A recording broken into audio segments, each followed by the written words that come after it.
Also, it's been a while and I'm really out of practice being on the camera today. I just want to say hello, check in, let you know what's going on. And I'm gonna chuck too long didn't listen. Basically, I'm letting you know that I'm still here, still around. Ruby Tuesday Art is still a thing. What did I need to let you know? I'm still here. Life has just been messy, and then in brackets, aka I've been messy. I'm still here, working on stuff in the background. I've just been having a bit of a, let's call it a break. Yeah, it's a break. It's been a break, but let's not call it a holiday. A self-imposed break because of burnout. But I've been using that time to think about and plan an awesome new program for anyone who wants to take their watercolor painting kind of to the next level. So maybe you've followed along with some beginner tutorials or taken my beginner's course. Shameless plug, it's only $12. There's info in the video description.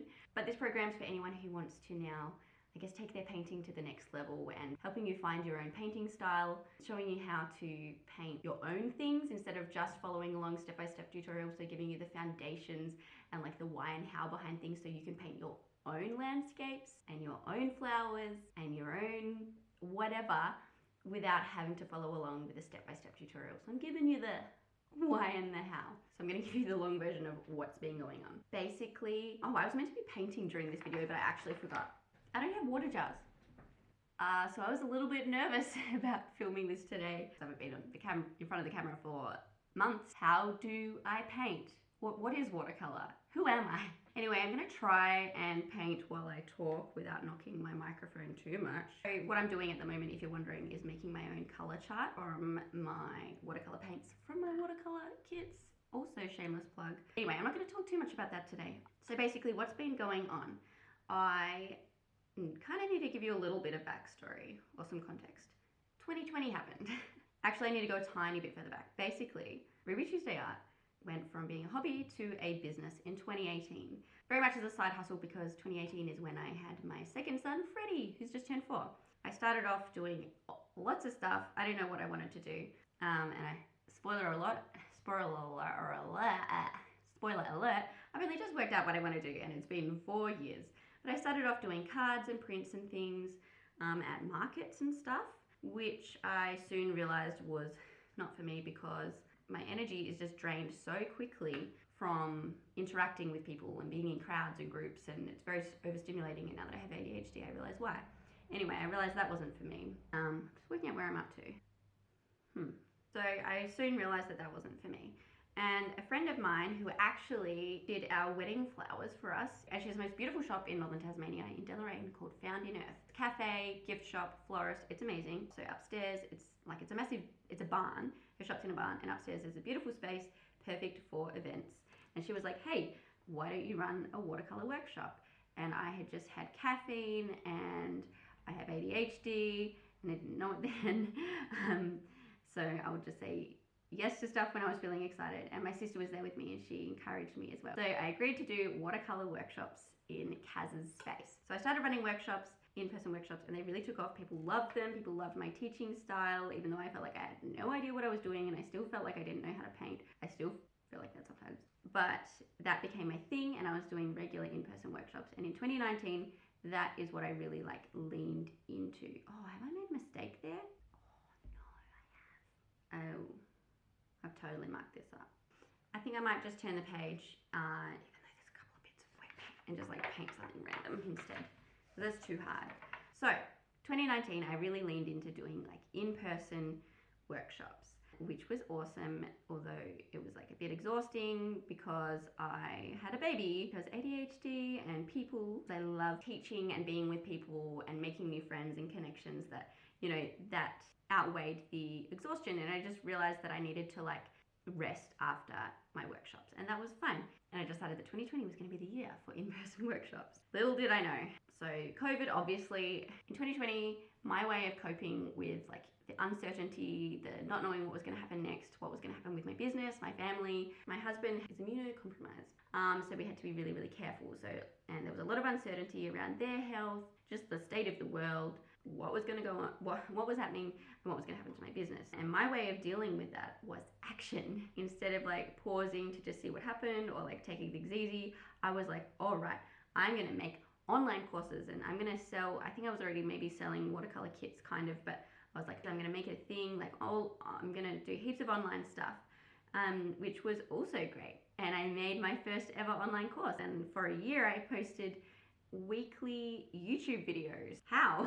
I just like put everything into my business. It was all action, moving forwards, you know, doing things. Basically, I was like sprinting just to try and like do things online. Obviously, I should say this first, like help people, giving people something to do that's creative for them to help them relax and unwind from like at home.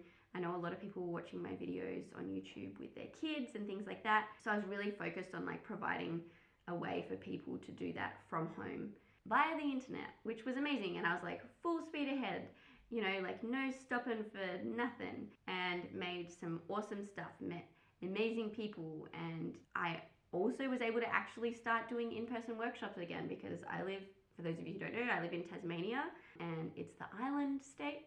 Is that what people say? In Australia. The state closed the borders and was like, no one's coming in here, I don't know, for ages. And now I'm blending 2020 and 2021 because what the F is time anymore. But I was able to do in-person workshops, and I decided to do one a month all around the state. So lots of traveling around the state. We'd take the kids with us to make it like a weekend away with the kids, but I'd run a workshop or two as well, which was so fun, but exhausting. And so I sprinted through 2020, thinking that 2021, things would slow down in 2021. Little did I know that it was just going to be more of the same stuff. So my mental health, like I've always been really anxious, and throughout 2020, like, yeah, I continued on and I did stuff and I powered ahead, and I was in action, as in action, not inaction. Also, my anxiety started to be worse and I felt more overwhelmed, and this is a whole other story, but I managed to find out in early 2021 that I have ADHD, and that explained a lot of things, and starting medication and actually finding a psychologist that knows about that, and that has really helped. But I basically sprinted through 2020 and then tried to keep going at that pace, try and put out more courses to help people do all the things and keep running workshops and blah blah blah. And basically it felt like I was trying to keep going at that sprinting pace. It was like trying to run through mud or quicksand or something very thick and hard to run through, or even just trying to run on sand. I don't know, people probably run on sand all the time, but I find that very hard. That was what 2021 was for me. And I kept pushing harder instead of realizing that I needed to stop and slow down. It was like my body was telling me that I needed to slow down, and my mind. I was getting overwhelmed and anxious, to the point that at the end of the year, I have close friends and family that I was just not seeing because I was too overwhelmed by life and everything that was going on in the world as a result of pushing through to try and cope. So my ADHD, burnout, anxiety, depression, all of it combined to make this really delicious medley, and I couldn't see or talk to anyone or do anything. And I was still trying to run my business and also exist in my family, and it just became so much that by December, I did a half-hearted promotion for my watercolor kits for Christmas, and I was like, I'm gonna have a break now, and I haven't been back. And it was not even necessarily a choice. I didn't sit down and go, oh crap, I'm burnt out, overwhelmed, depressed, and anxious. I can't see or talk to any of my friends. I'm gonna take a break and look after myself. I was actually like, I have childcare over the Christmas break, so I'll take January off to recoup, and then I'm gonna charge through and do all these amazing things. I still didn't realize that I needed to stop, like proper stop. So at the end of 2021, Tasmania was like, okay, people can come back now. So with that came a whole heap of anxiety about my family's health, everything, and it was just like the same sort of stuff, like, can I run workshops at the moment? I don't know. And also, can I send my youngest to childcare? Because I knew that a lot of kids were getting COVID. And so we decided to actually keep him home basically until school went back in February. So our biggest kid, who's 13, went off to high school. I still had my now 4-year-old at home with me, and when we made the decision to not send him back to daycare in January, we just decided to like take it week by week or whatever. I was really upset in the sense that like I was happy to have him home and excited to spend time with him and hang out with him, because I had, I guess, gotten to this point where I was like so busy that in my free time I was thinking about work and thinking about my business and making videos and things, and I wasn't even really enjoying spending time with my family or painting for myself for fun, which feels very ironic, especially given the fact that I talk about painting for relaxation, and I ended up burnt out. But yeah, so I kind of felt this grief to do with my business and my like identity as an artist and running a successful business and stuff. It all just came to a halt, and I didn't know when it was gonna start up again or anything, and I felt really sad about it. It was definitely a grieving thing, and I'm still kind of processing that, I guess. It took me a little while, but I kind of got to the point that I mostly was able to accept things. Once I was like, well, this is happening, I was able to settle into kind of enjoying doing nothing, which is exactly what I tell other people to do. I'm always trying to encourage other people to just take care of themselves. Okay, it's easier said than done, but like, you know, carve out time, even if it's just 5 minutes to sit and have a cup of tea and do like a teeny tiny bit of painting, or just not even painting necessarily, just like whatever, just having a cup of tea in the sun, something for you. So I encourage other people to do that, but I did not follow my own advice, which is always the way. I just like kept pushing through for 2 years, and then I just kind of broke. I got so overwhelmed and depressed and anxious that I isolated myself, and I couldn't see my friends, my family. I was just wrecked physically and emotionally. I was getting sick all the time. And so this break that I ended up taking was a little bit scary and upsetting at the start, when I was like, I don't know when I'll be able to work in my business again and do Ruby Tuesday art stuff. But it was a blessing, because once I got over, let's not say get over that, but once I accepted that, I was able to rest. I made jam. I learned to enjoy COVID safely op shopping. I started just doing fun stuff with my kids and just hanging out, doing like gardening. Yes, I accidentally pulled out an ancient rose bush with my bare hands by accident. Playing video games on the Xbox.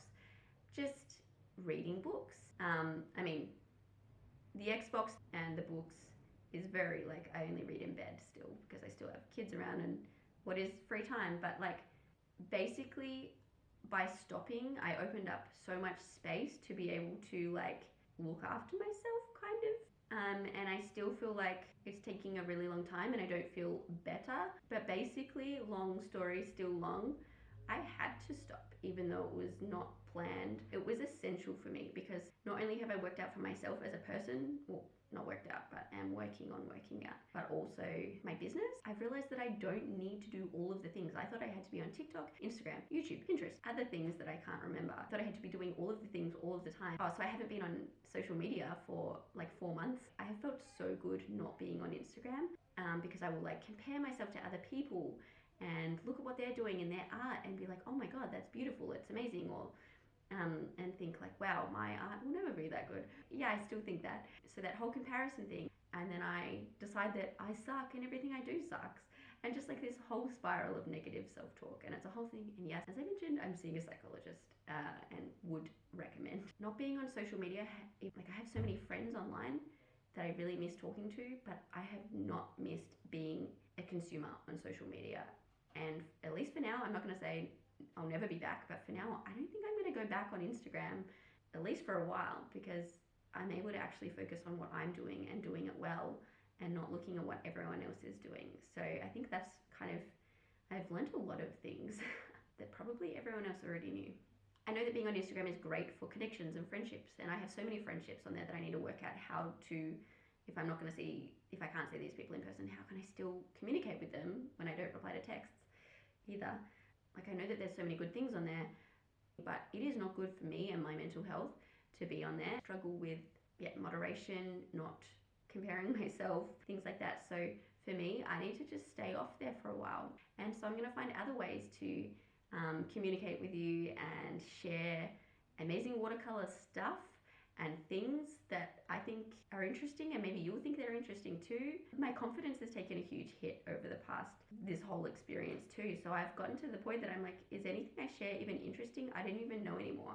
Overthinking everything, including this video. But I realized, and it was only like 2 nights ago, which is why I decided to make this video. It was meant to be like a paint and chat, and it's ended up just being a chat. And what was I gonna say? Oh, so a couple of nights ago, I was reading through, I sent out a questionnaire in 2020 asking people about what they liked about my business and what they wanted to learn from me. I was reading through the whole thing just because I thought it'd be really helpful for the new program that I'm working on to find out what people want to learn and all of that stuff. But I decided to read through all the positive things that people said about me and my business. People were talking about how I'm a real person and it's really refreshing to hear me talk about my life. Stuff that I think is like boring as hell. And I'm like, this is not interesting to anybody at all. I was reading through that and there were so many people that were like, this is really refreshing. You make me feel less alone, or like that I'm part of something. Like I make watercolor seem accessible and fun and like maybe even easy. I was reading through all of those things, which was a real confidence boost. And I was like, oh my God, maybe what I'm saying isn't boring. I mean, I still am going to doubt myself and think that it's boring, but I'm going to just have to read through those things as like a little pep talk to myself. But I was like, maybe you do want to hear from me and hear what's going on, and maybe this will actually be useful for you in some way, hearing about what's been happening and basically the fact that I've been forced to rest. And oh yeah, I think I've cooked my brain talking too much, but basically my point is that maybe what I say is interesting to someone, you perhaps, and maybe it is useful and helpful to hear about the way that I pushed myself to breaking point and the things that I've done to try and feel better, like just taking time to rest, listening to podcasts that make me feel better about myself instead of making me feel like I need to hustle all the time. I've actually learned a lot about like toxic hustle culture, and a lot of the content that I was consuming in podcasts and stuff was like really fueling that idea that I needed to be doing more and more and more, but actually what I need to be doing is freaking less. So anyway, I guess if you're still listening at this point, yeah, maybe it is interesting. And so what I'm going to do going forwards is I'm just going to keep chipping away at things quietly in the background and not feeling like I need to post all the time, every week or every fortnight or even every month. I don't know what that's going to look like, but I'm just going to post things that I think are helpful. And the main way that I'm going to be communicating that stuff, other than the odd YouTube video, I don't know why I clicked, is going to be via email, because it feels safer for me and I think it hopefully feels better for you as well. And I'm just at the moment, as well as sharing watercolor related stuff and Ruby Tuesday art related stuff, I'm going to be sharing a few things that I've found really helpful, like podcasts that I've listened to, things that I found also inspiring and fun, and I'll see you around. Hopefully this was recording.